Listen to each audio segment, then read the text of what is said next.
Hey wonderful people, welcome to DA Tales. Today's story starts with a fiancé teasing a secret surprise and ends with a man coming home to 5 strangers moved into his house, calmly calling the police for trespassing and canceling the wedding before the cops even finish the report. Let's get into it. I, 32 male, own a 4-bedroom house. Paid it off 3 years ago after grinding at my software engineering job since I was 22. No inheritance, no help from parents, just 10 years of living like a broke college student while making decent money. That house is my proudest achievement. My fiancée, 29, moved in 8 months ago. We'd been dating for 2 years before that. Things were good. Wedding planned for next spring. Saved the dates already sent. Her dress bought, the whole 9 yards. She doesn't pay rent. We agreed on that early. She makes about $42,000 a year as a dental hygienist, and I make significantly more. She covers groceries and some utilities. I handle the mortgage, which is now just property taxes and insurance since it's paid off, and major expenses. Fair enough. 3 weeks ago, she started acting weird. Secretive phone calls. Hushed conversations that stopped when I walked in. She kept saying she was planning a surprise for me. I figured it was something for my birthday next month. Maybe a party, maybe a trip. I didn't push. Last Tuesday, I came home from work around 6 p.m. Normal day. Pulled into my driveway and noticed a U-Haul truck parked on the street. Weird, but whatever. Maybe neighbors were moving. Walked through my front door. There were people in my living room, 5 of them. People I'd never seen before in my life. An older couple on my couch. A guy in his early 20s sprawled in my recliner playing something on his phone. 2 teenage girls taking selfies by my fireplace. My fiancé came running out of the kitchen, beaming. "Surprise! I wanted to wait until everything was set up, but you're early." I stood there, processing. What is this? It's my family. Mom, Dad, my brother, and the twins. They're moving in. I looked around. Boxes everywhere. Someone had already hung a tacky decorative sign over my mantle that said, "Family is everything." "Moving in?" I repeated. Flat voice. "Yes! Isn't it amazing? They lost their rental. The landlord sold the building, and I knew we had all this space, and I wanted to surprise you. This way we can all be together." Her mother stood up, arms open, coming toward me for a hug. "We're so grateful. Our daughter told us you'd be thrilled to have family around." I stepped back, didn't return the hug attempt. Looked at my fiancé. "You moved 5 people into my house without asking me?" Her smile flickered. I wanted it to be a surprise. I knew you'd say yes, so You knew I'd say yes to 5 people moving into my home permanently? "It's our home," she said. First hint of defensiveness. "We're getting married. What's yours is ours. We're not married yet, and this house is solely in my name, which you know." Her father stepped forward. Big guy, weathered face, clearly used to being intimidating. "Now hold on, son. We're family. Family helps family. You've got all this space, and we need somewhere to land for a bit." A bit? Few months? Maybe a year? Until we get back on our feet. A year. 5 extra people. In my house. That I worked a decade to own. I pulled out my phone. My fiancé grabbed my arm. "What are you doing?" "Calling the police!" Her mother gasped. "What?" "There are 5 people in my house that I didn't invite. That's trespassing." "We're not trespassers." Her brother sat up, finally interested. "Your girlfriend invited us." "Fiancé," she corrected. "And yes, I live here. I can have guests." "Guests don't move furniture in. Guests don't unpack boxes. Guests don't show up with a U-Haul." I was already dialing. "You have about 10 minutes to start loading that truck back up before officers arrive." Her father stepped closer. "You're not seriously doing this." "I am." Over a misunderstanding? Moving 5 people into someone's home without their knowledge or consent isn't a misunderstanding. It's a violation. My fiancé started crying. "I can't believe you're doing this. I thought you loved me. I thought we were building a life together." We were, until you decided to make massive life decisions without even asking me. I knew you'd react like this. That's why I did it as a surprise. I knew you'd say no if I asked. And that didn't tell you something? The 911 operator answered. I gave them my address, explained there were unauthorized people in my residence who were refusing to leave. They dispatched a unit. The next 10 minutes were chaos. Her mother crying, her father yelling, the brother pacing and muttering about calling a lawyer. The twins were recording everything on their phones because of course they were. My fiancé was in full meltdown mode. How can you do this to me? To US? We're getting married. No, I said. We're not. That stopped her cold. What? The wedding is off. We're done. You can't be serious. You moved your entire family into my house without asking. You knew I'd say no, so you did it behind my back. That's not a partnership. That's manipulation. I was trying to help them, then help them find an apartment. Don't volunteer my home. The cops arrived, 2 officers. They were professional about it. Asked for ID, asked who owned the property, asked who lived here. I showed them the deed. I keep a copy in my home office. My fiancée confirmed she wasn't on it. The officers explained to her family that they needed to leave. Her father tried arguing. This is a family matter, officers. You don't need to be involved. Sir, the property owner has asked you to leave. If you don't comply, we'll have to remove you. Her mother started wailing about being thrown out like garbage. The twins were still recording, now narrating dramatically for what I assume was TikTok. Loading that U-Haul took 2 hours. The cops stayed the whole time, which I appreciated. My fiancé, ex-fiancé now, kept trying to talk to me, but I just sat on the porch, not engaging. When they were finally gone, one officer hung back. You okay? Yeah, just processing. Smart move, calling us. Seen too many situations like this where people try to handle it themselves and it escalates. Thanks. He nodded and left. My ex was the last to go. She stood by her car, which was still at the house. She'd apparently driven separately from the U-Haul.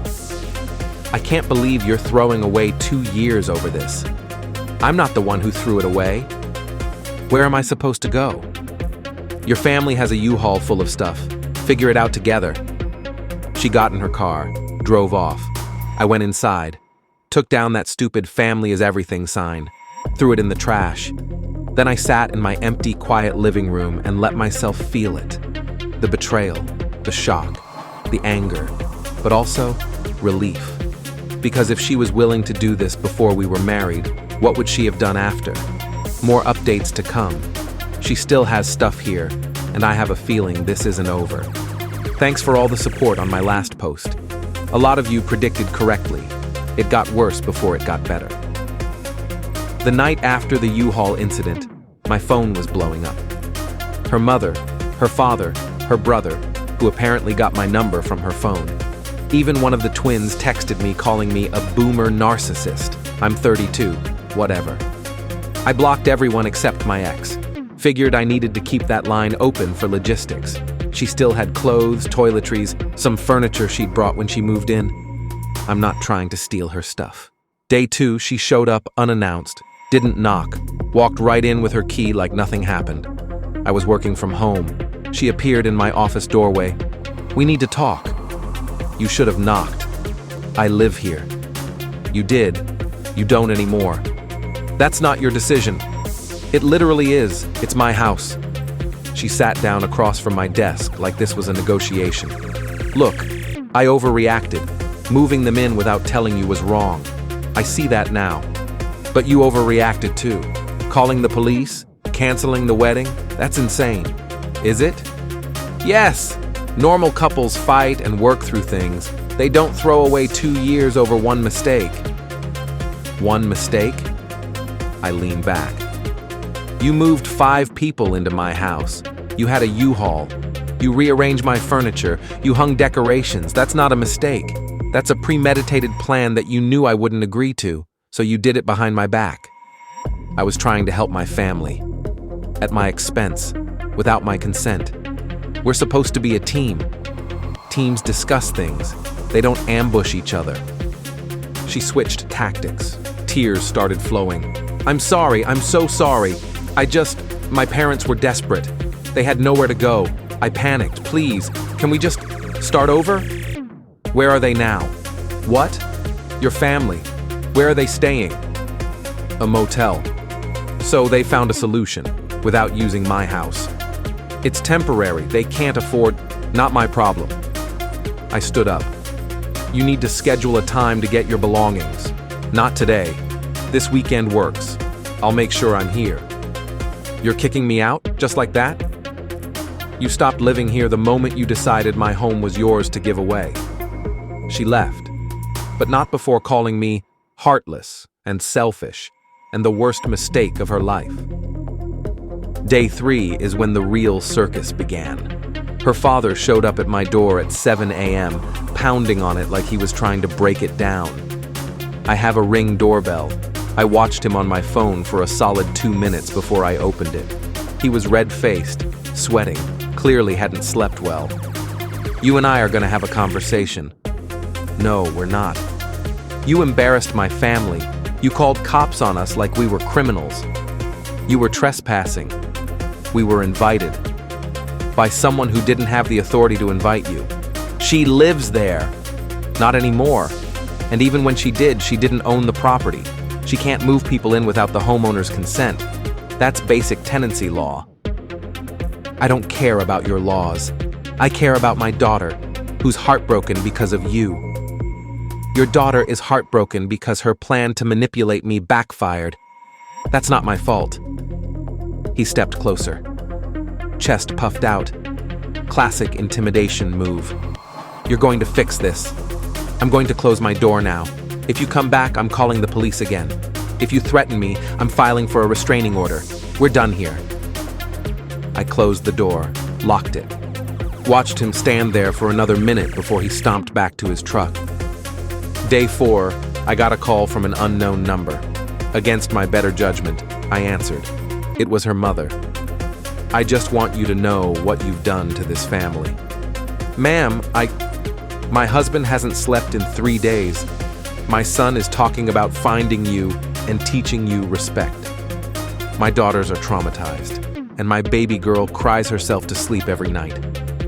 I'm sorry you're going through this, but your daughter made a choice she made a choice to include you in our family, and you rejected us. She made a choice to give away something that wasn't hers to give. It's just a house. We're talking about people. It's my house, the one I spent 10 years paying off. And those people, your family, are your responsibility, not mine.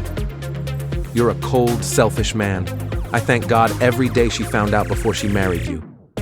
We agree on something then. I hung up. Day 5, today, I got served. Not with a lawsuit, yet, but with a formal letter from a lawyer. Apparently, my ex has retained legal counsel. The letter demands 1. Compensation for emotional distress caused by the public humiliation of the police incident. 2. Return of all financial contributions she made during the relationship. She's claiming around $8,000. 3. A reasonable transition period to find new housing. She wants to move back in for 30 days. 4. Payment for her wedding dress, which she claims she can't return. $2,400. I laughed out loud reading it, showed it to my own attorney, called him right after the U-Haul incident. I'm not stupid. His response, this is nonsense. She was never on the lease, never on the deed, and there's no common law marriage in this state. The contributions she's claiming were likely gifts or shared expenses, not loans. Unless she has documentation showing otherwise, she has no case. As for the wedding dress, that's her problem. He's drafting a response. Basically, no to everything. And if she continues with frivolous claims, we'll seek legal fees. Her stuff is still here. I boxed it all up. It's in the garage. I sent her one final text. Your belongings are packed and in the garage. You have until Sunday at 5 p.m. to pick them up. After that, they'll be donated. Her response, "You're a monster."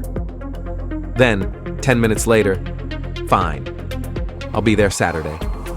Saturday's tomorrow.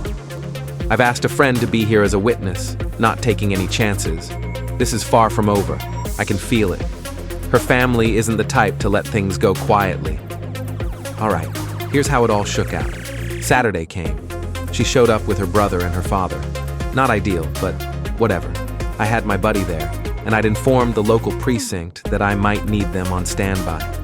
Guy at the non-emergency line actually remembered the case from the initial call. Said he'd have a patrol car nearby. They pulled up in a rented pickup truck. Her father wouldn't look at me.